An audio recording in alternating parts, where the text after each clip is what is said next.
नमस्कार प्रिय श्रोताओं, स्वागत है आपका ऑडियो कहानी बाय संयोगिता में। आज की कथा किसी विजेता की नहीं, किसी साम्राज्य विस्तार की नहीं। आज की कथा है अपने अधिकार को छोड़ देने वाले व्यक्ति की। आज हम जानेंगे भरत को, जो राम के भाई थे, पर जिनका चरित्र स्वयं में एक संपूर्ण शास्त्र है। यह कथा है त्याग की, सेवा की और उस धर्म की जो सत्ता से ऊंचा होता है। आइए रामायण के उस दीप से मिलें जो स्वयं जलकर दूसरों को प्रकाश देता है। अयोध्या, वह नगरी जहां कभी उत्सवों की ध्वनि गूंजती थी, आज मौन में डूबी थी। राजा दशरथ स्वर्ग सिधार चुके थे, महलों के द्वार खुले थे, पर हृदय बंद। भरत उस समय ननिहाल में थे, मन प्रसन्न, अयोध्या से अनजान। जब समाचार पहुंचा पिता का देहांत, राम का वनवास और स्वयं का राज्याभिषेक, तो भरत भूमि पर बैठ गए। उनकी आंखों से आंसू नहीं, पश्चाताप बह रहा था। अयोध्या पहुंचते ही भरत ने मां कैकेयी से सामना किया। जब उन्हें संपूर्ण सत्य ज्ञात हुआ तो भरत की वाणी कांप उठी। मां, आपने मुझे राजा नहीं, अपराधी बना दिया। उस क्षण भरत ने सिद्ध किया कि जन्म से बड़ा होता है संस्कार। उन्होंने राज्य अस्वीकार किया, सिंहासन को देखा तक नहीं। भरत ने निर्णय लिया, वे राम को वन से वापस लाएंगे। राजसी वाहन छोड़े, नंगे पांव चले, साथ में गुरु वशिष्ठ, माताएं और सेना। पर भरत की चाल राजा की नहीं, एक पश्चातापी भाई की थी।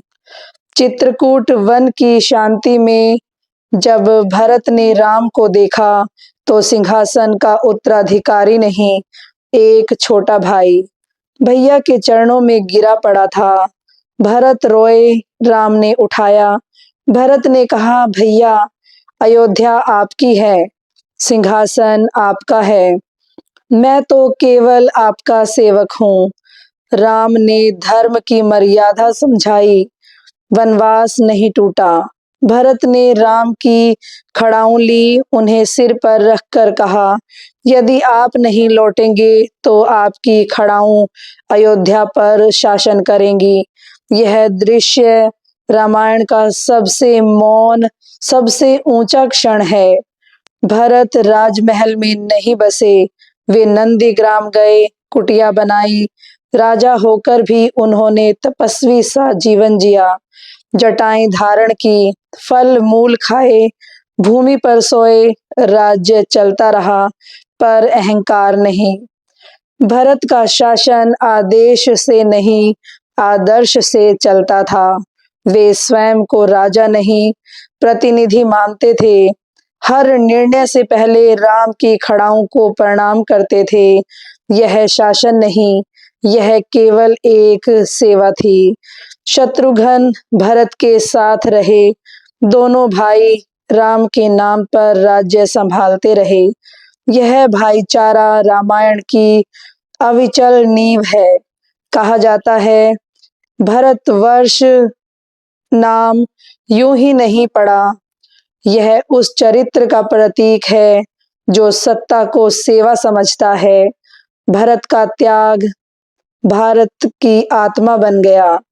14 वर्ष बाद राम लौटे, अयोध्या दीपों से सज गई।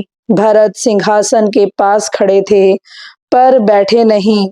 राम आए, भरत ने खड़ाऊं लौटाई, भाई ने भाई को राज सौंपा। यह विजय नहीं, धर्म की पूर्णता थी।